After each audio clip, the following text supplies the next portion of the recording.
En masse uvidende mennesker med barnlige sind her på Eriksminde Efterskole.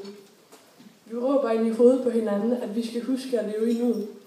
Og vi råber det så højt, at vi bliver overbeviste om at nå et ultimativ.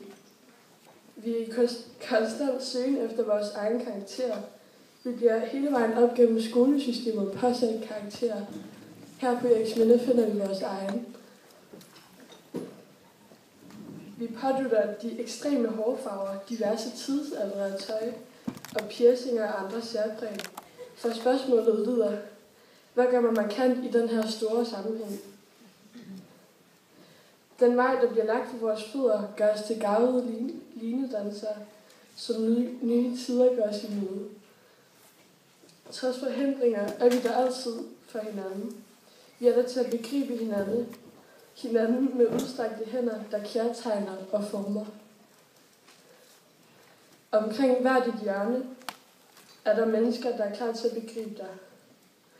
Det er vildt, når man når til de tidspunkter, hvor intet andet sted synes at være bedre end lige der, hvor man befinder sig. Sådanne stunder finder sted hver eneste dag her på Eriksminde. Hvis bare man kunne gribe fat i de øjeblikke og bevare dem som et lag man ville kunne rejse til, begribe og nå lige når man havde lyst. Kombinationen af minder, øjeblikke og stunder er, hvad vi har gjort af.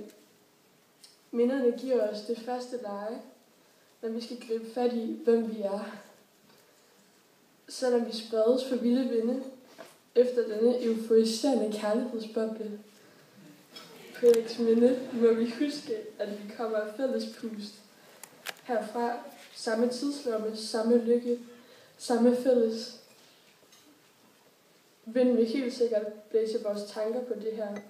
Vi holder året i vores hænder, forfærdet over at klemme for hårdt, og forfærdet over at klemme for lidt.